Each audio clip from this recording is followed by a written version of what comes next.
సురేష్ తన ఫ్రెండ్స్తో ఒక ట్రిప్కి వెళ్ళాడు. అక్కడికి వెళ్ళాక ఏదైనా కొత్తగా చేద్దామని ఒక బిల్డింగ్లోకి వెళ్తాడు. వెళ్ళగానే ఆ డోర్ లాక్ అవుతుంది. బయటికి వెళదామని చూస్తే అక్కడ 3 డోర్లు ఉన్నాయి. అందులో ఒక్కో దాన్లో ఒక ప్రమాదం ఉంది. మొదటి దాంట్లో వారం రోజులుగా ఏమీ తినకుండా ఉన్న సింహం ఉంది.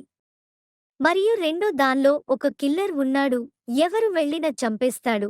అతను కూడా 10 రోజులుగా ఏమీ తినలేదు, పచ్చి మంచినీళ్లు కూడా తాగలేదు. మరియు రెండో దాన్లో పులి ఉంది. అది కూడా 2 వారాలుగా ఏమీ తినలేదు. ఇప్పుడు చెప్పండి, ఏ డోర్లో నుండి వస్తే ప్రాణాలతో బయటపడతాడు? మీకు 10 seconds time. Time start now.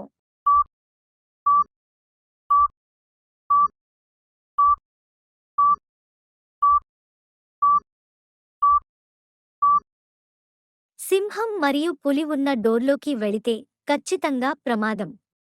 ఎందుకంటే సింహం, పులి వారం 2 వారాలు తినకున్నా అవి బ్రతికే ఛాన్స్ ఉంది కాబట్టి సమాధానం వచ్చేసి మిడిల్ డోర్. ఎందుకంటే ఒక మనిషి తిండి, నీళ్లు లేకుండా బ్రతకడం కష్టం. ఒకవేళ బ్రతికినా అతను చాలా నీరసంగా ఉంటాడు కాబట్టి అతను ఏమీ చేయలేడు.